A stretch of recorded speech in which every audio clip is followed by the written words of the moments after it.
시청자 여러분, 새해 복 많이 받으세요. 2022년 새해가 밝았습니다. 2022년 새해에는 떠오르는 해처럼 호랑이의 기운을 받아 희망차고 영롱한 기운이 온 가정에 깃들어 즐겁고 행복한 한 해가 되시기를 기원합니다. 반갑습니다. 하준호의 리더십 TV 120회 시간은 새해 1월 3일 월요일 공식적으로 첫 업무가 시작되는 첫 주 첫날을 맞추어서 리더십 TV도 금년 한 해를 시작하는 첫 해를 가지고자 합니다. 오늘은 해초리 진정 리더십 세 번째 시간으로 해초리의 최적해가 무엇인지에 대해서 한번 공유해 보겠습니다.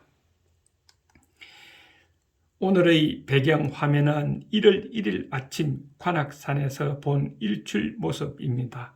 금년 서울 시내에 비추는 첫 해를 보면서 좋은 기운을 많이 받으시기를 바랍니다.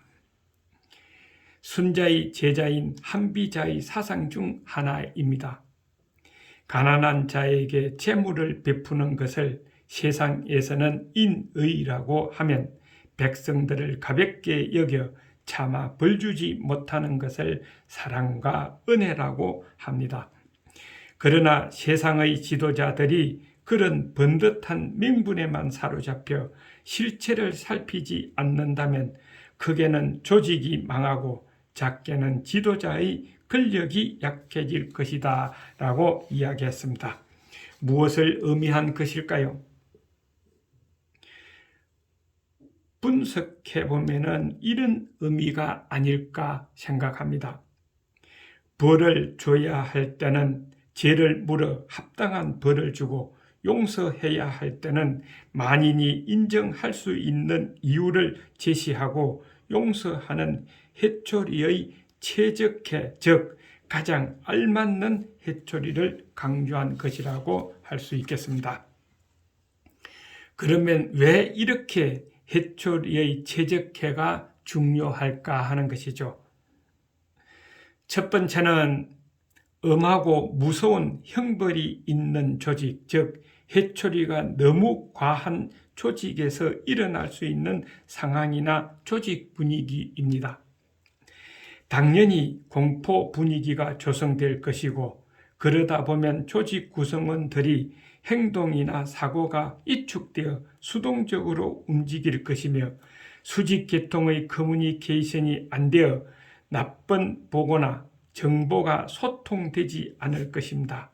그리고 구성원 간에는 과도한 경쟁 시비 유발할 가능성이 높으며 창의성이 떨어지고 화목한 분위기는 멀어질 것이며 결국은 생산성이 저하되어 조직 파괴의 권원이 될 것이다 하는 겁니다. 굳이 여기에서 좋은 점을 찾아보라고 한다면 아마 이 정도가 되지 않을까 하네요. 조직 내 간사한 행위를 방지하고 구성원들의 사악한 행동을 방지하는 효과나 장점이 있을 것이다 하는 겁니다. 자, 그러면 반대로 가볍고 약한 행벌만 있는 조직, 다시 말해서 해초리가 너무 약하거나 전혀 없는 조직에서는 어떤 분위기일까 하는 것입니다. 그것은 힘 있는 자의 행포로 어수선한 분위기가 될 것이며 뇌물과 간사함으로 출세지향 또는 부정부패, 청탁, 편가르기 등이 성행할 것입니다. 그리고 간사한 간부는 갈수록 늘고 법을 무시하는 구성원이 늘어날 것이며 불평불만, 양심불량자는 늘 것이며 조직을 떠나는 이탈자가 발생하게 될 것입니다. 결국은 모두가 열심히 일하지 않아 조직이 붕괴하게 되는 권원이 만들어질 것이다 하는 것이죠. 여기에서 하나의 장점이라고 할 수 있는 것은 자유분방한 조직 분위기 조성에는 기여할 것이다 하는 겁니다. 그래서 해초리는 어디에서든 강해도 약해도 안 되는 것이며 가장 적합한 해초리 최적해가 필요하고 중요한 것이라는 것을 알 수 있다 하는 것입니다.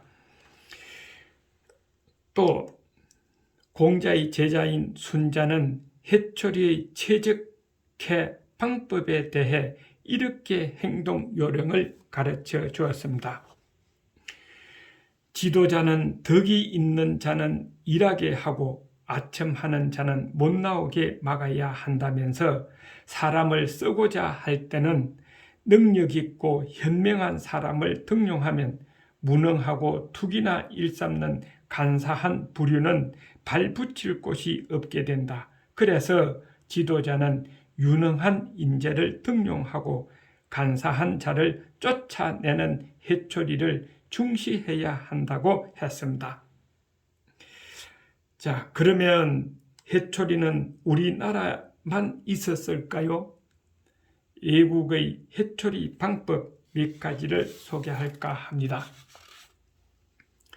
첫 번째, 보스턴 근교의 미국 최초의 기숙학교 보딩 스쿨인 거버너 더머 아카데미라는 사립학교가 있었습니다. 이 학교의 목적은 대학교 진학하기 위해서 준비하는 교육을 한 그런 데가 되겠죠. 설립 초창기 때 교실 한 칸, 교무실 한 칸으로 되어 있는데 그 중간에 태실이라는 자그마한 방이 있었습니다. 선생님의 말씀을 안 듣는 아이는 이 태실로 데려와 잘못을 인정케 한 다음 태동으로 불리는 사환의 등에 엎인 채 엉덩이를 노출시킨 후 교장 선생님이 해초리로 응분의 매를 치는 것이었다 하는 것이죠. 지금도 많은 미국 학교에서는 상담실 한쪽 구석에 체벌 장소가 있습니다. 담임 선생님이 체벌을 가할 필요가 있을 때 상담 교사에게 이유를 첨부하여 장소 사용을 신청하지요. 그러면 상담 교사가 정당성을 인정하고 해당 학생이 잘못을 동의했을 때 다수의 선생님이 입회한 가운데 엉덩이를 때린다는 것입니다. 그리고 영국 왕실에서는 공부하는 왕자에게 체벌을 가할 필요가 있을 때 그 왕자가 보는 앞에서 매를 대신 맞는 아이가 있었다고 합니다. 또 체벌을 불법화한 프랑스와 독일에서는 매년 팔려나간 해초리가 10만 개가 넘으며 선진국에서 태영이 부활하는 등 체벌 긍정론이 강세를 보이는 추세가 지금 시작되고 있다고 할 수 있겠죠.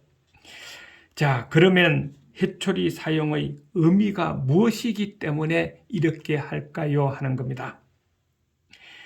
부모가 자식에게 주는 해초리는 자식이 훌륭하게 자라서 큰 인물이 되라는 자식 사랑의 부모 마음이며 또 조직에서나 사회에서 주는 해초리는 좋은 인생 삶을 살아가는데 같이 동행하기 위한 지도자의 마음을 부각한 것일 것이다 하는 겁니다. 자, 그러므로 서당비는 풍요했던 해초리 문화의 상징으로 사랑의 해초리였다는 것을 깨우쳐야 한다 하는 것이죠. 서당비, 다시 말해서 사랑의 해초리는 자식이 잘 되라고 하는 것이기 때문에 필요하다 하는 겁니다.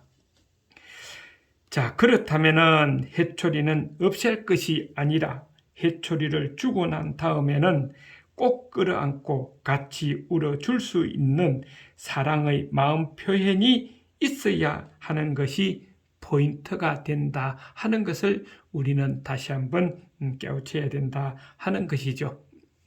시청자 여러분, 새해 첫 시간 수고하셨습니다. 리더십 TV의 하준호였습니다. 다음 시간에 뵙겠습니다.